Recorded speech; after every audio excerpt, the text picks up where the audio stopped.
So I had a huge wrestle with this vulnerability topic because I tended to be, in my mind, over vulnerable. I've always been one that was super authentic, super transparent, would share my story, the good, the bad, the ugly, the weak, the strong, whatever, right? And I got so fed up because I would then be judged, or, people would put me into some box or say like, come to wrong conclusions about me. And I was just like, I don't want to have to put on a mask. I am anti-mask wearing. I am so about like, how do we live our lives fully authentic to ourselves? Like that is literally who I am and how I walk things out. But I'm like, I pay for it every time. In fact, a couple of weeks ago, I paid for it big again. And I started reading some books by some real movers and shakers like Jamie Kern Lima and, some people that have large voices out today. And the reality is, guess what? It's going to happen no matter what. I had to come to the conclusion that I must still be vulnerable. I must still be authentic. I must still be transparent. I had to figure out what I do with the internal narrative that I am telling myself when I then reap the harvest of sometimes being judged or sometimes being criticized or put into a box or marked with some label, right?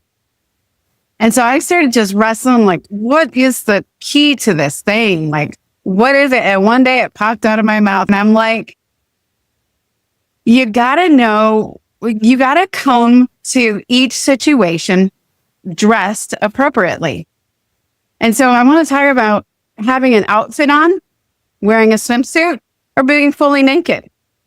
When we talk about vulnerability and leadership, a lot of people feel this tension. How do I let people in without opening myself to attack? And the truth is, you're going to be judged. You're going to be misunderstood. That's part of the deal when you lead with authenticity. But here's what leaders do. We don't shrink. We don't perform. We choose to be unshakable, not because people approve of us, but because we've done that inner work, and that's what we're all about here. Because we've learned to govern what's going on inside of us, even when the chaos is happening around us. I mentioned Jamie Kern Lima a minute ago. She says, vulnerability is not weakness, it's strength under pressure.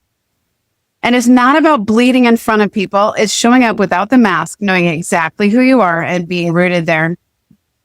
So think about this. I'm not going to show up to the beach with a full suit of armor on, but I'm also not going to show up to church in a bikini. And I certainly am not going to wander anywhere outside the room naked, right? Each one represents a level of openness. And you get to decide what outfit you wear in each room. You wouldn't show up to a board meeting in a swimsuit.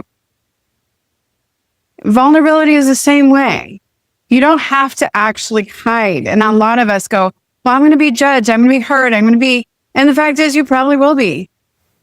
But here's the thing. You don't have to hide. You get to choose how open you are in the moment, how much you expose. And that's choice. That's leadership. So if you're wondering how to be both vulnerable and strong, it starts with knowing yourself, choosing the outfit you're going to wear today. Is this a relationship where I can be fully naked? And hopefully our spouse, but sometimes I work with clients that right now they're not even in that place with their spouse. Okay, where do I wear a bikini? I never wear a bikini. No way. It's not going to happen. Where do I wear a bathing suit? Right? Or where do I wear a full outfit and fully covered, but yet totally in all of these situations, I'm still completely me. So if you're wondering how to be vulnerable and strong, it starts with knowing yourself, choosing your outfit, walking with your head held high. Because honestly, I had to find a filter. I mean, being a pastor for 10 years, holy cow, talk about criticism and judgment happening, right? Everything you're doing is being watched. It really was.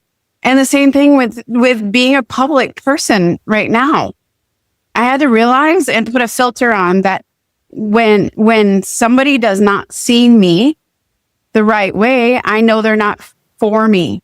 So if you're wondering how to be vulnerable and strong, it's all about choosing who you'll be, not wearing a mask, Not everyone's going to get you. Oh my gosh, they're definitely not.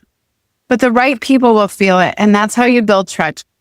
And that's how you build real influence too.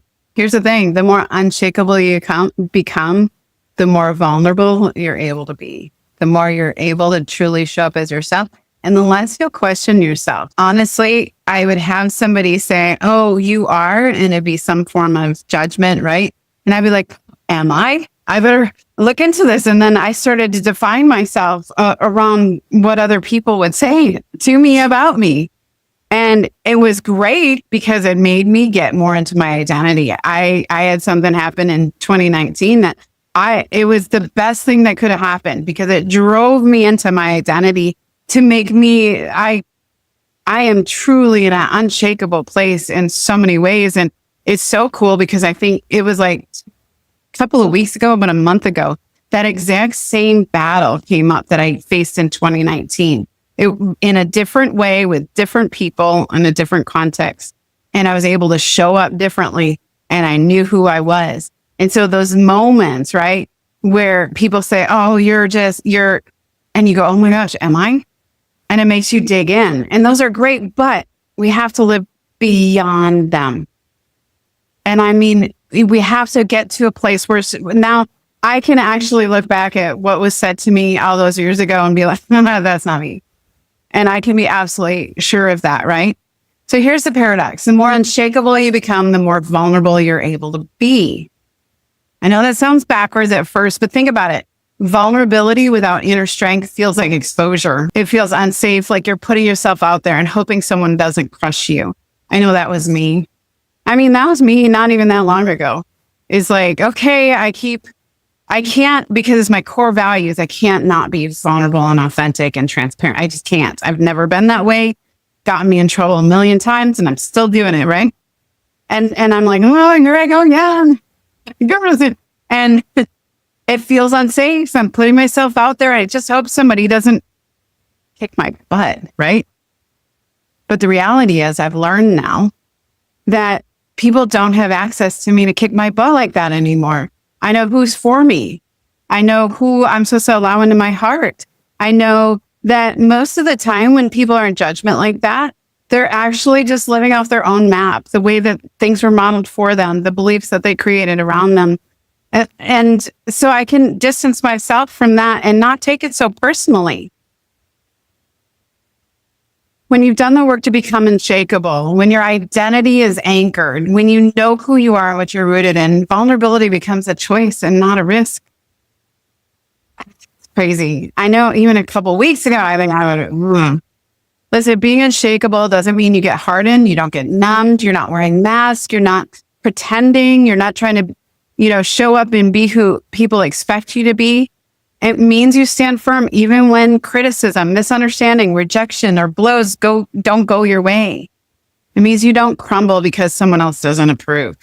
It actually gives you more capacity to open up, and I'm living proof of that. Because your worth isn't on the line. You're not looking for external validation. You're offering truth.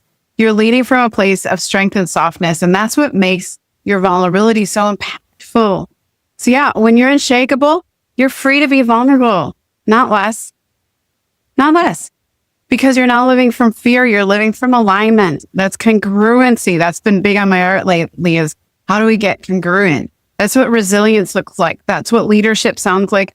That's how you create a life and a present that inspires others to do the same. Remember, it's all about relationship. This is a place where you get to meet, be vulnerable, and get to know people from all over the world. All right. See y'all in a minute.